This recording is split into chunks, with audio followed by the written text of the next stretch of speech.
Assalamualaikum and hi, I'm Eisya Humaira binti Mohd Fadzi from SMK Kuala Kurau, and today I'm going to do a book review entitled A Mutiny in Time, which is the first book in the Infinity Ring series by James Dashner, published by Scholastic Corporation on August 28, 2012.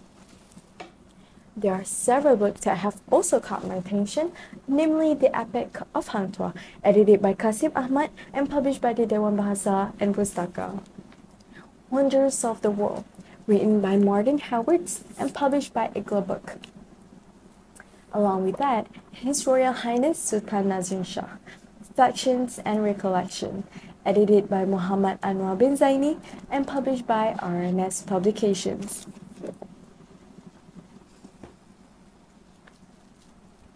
Before we go any further, let me tell you in depth about James Dashner. James Smith Dashner is an American writer known for speculative fiction. Many of his books are primarily aimed at children or young adults. He is best known for the Maze Runner series and the young adult fantasy series The 13th Reality. His 2008 novel, The Journal of Curious Letter, first in the series, was one of the Anna Porter's original voices books. This book consists of a total of 190 pages and it's about 3 kids who must travel back in time to set the history that has been broken before the world ends.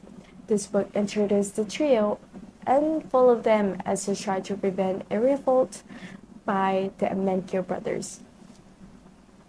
This book tells us about a secret society known as the SQ that has changed many things about time in order to gain powers and influence. So history is dramatically different than ours.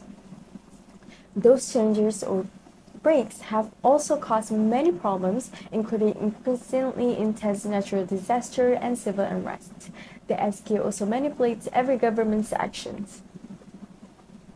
Dad's parents are both scientists and they have developed a time machine with financing and monitoring from the historians, a secret group founded by Aristotle which works against the SQ and has been preparing to go back in time to fix the changes.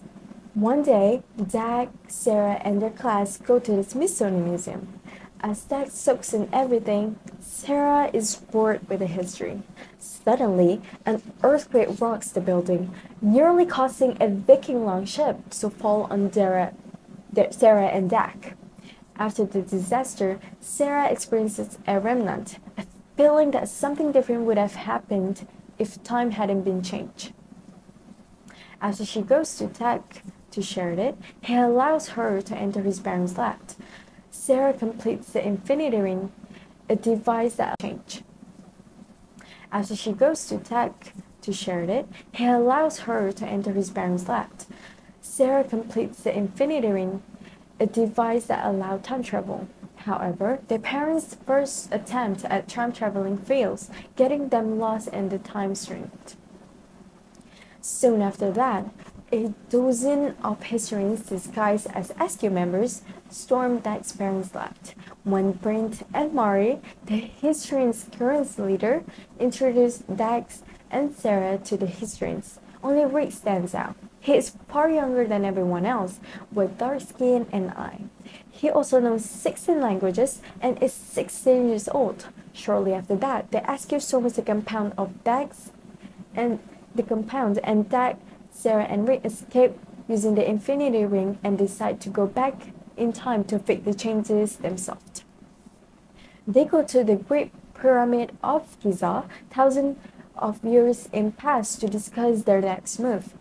To find the first break or major change in time, they have to solve the riddle about the memories art.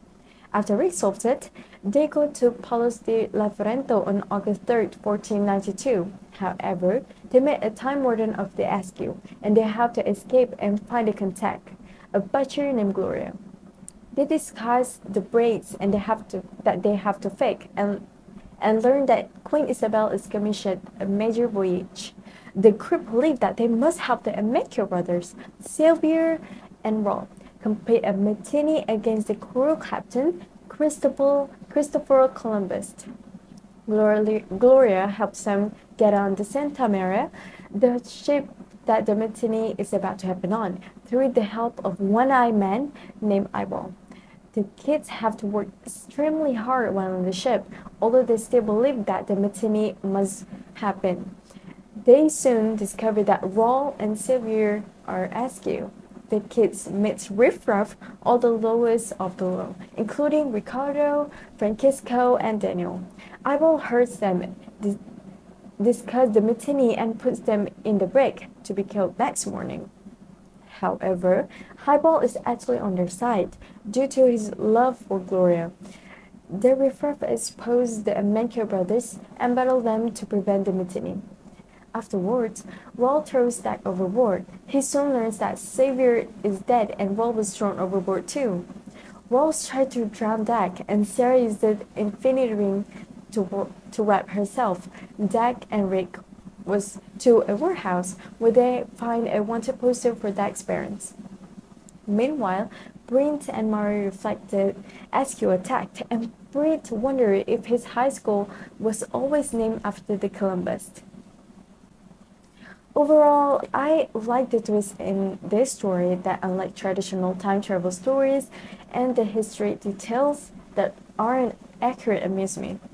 The characters and the quirks make me chuckle, but one thing I didn't get was why the villain wanted to destroy the world. Her motivation weren't really clear to me, but I'm hoping that we'll find out more about the bad guys, as known as the SQ.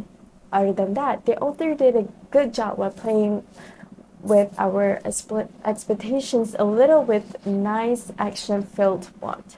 The stories was a lot of fun, adventurous, and it was predictable. This book's literally amazing. It's one of my all-time favorite. So I would give this book 4 out of 5 stars. That is all from me. Thank you and goodbye.